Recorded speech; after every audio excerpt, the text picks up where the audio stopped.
और लागे बड़ी सखी रे माल भीतर चू गइल बा। अरे माल भीतर ले चू गइल तो ए भौजी तारा के हम बता दी अभी माल भीतर ले न चुअल बा।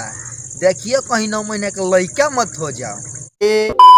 बात कर मन भोजपुरी गाना के ऊपर और तो वीडियो शुरू करे से पहले तालुन से हम एगो बात बता दी। ये वीडियो बना के सिर्फ एक ही मकसद बा कि तालुन के दिल से हंसा देवल। ई ना जी कि कोई के दिल के ठेस पहुंचाल, कोई के भावनाओं के ठेस पहुंचाल, ये हमारे काम ना हो। तो भैया लोग वीडियो देखो लोग और देख के हंस के भुला जाए लोग। तो चलो लोग वीडियो की शुरुआत कर जाओ।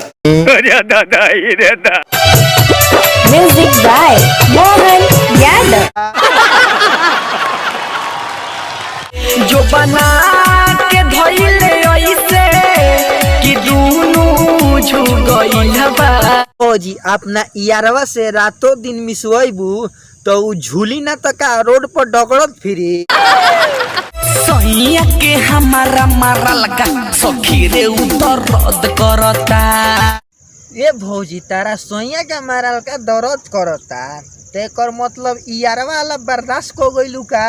से जिया पर रात के लड़ल का सखी रे उतर रद्द करता। पर के रात के लड़ाल का अभी ले दर्द करता। तो ए भौजी एगो बात तू बताव, तू रात में लड़े लुका है तारा तो आराम से हुमचा हुमची करे के चाहिए।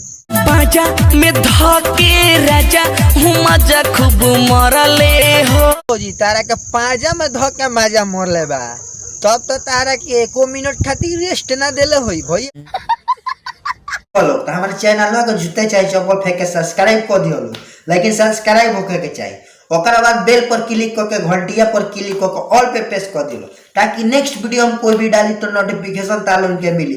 तो चलो एक बाद हमनी के मिले फिर एगो नेक्स्ट वीडियो, तब खातिर बाय बाय।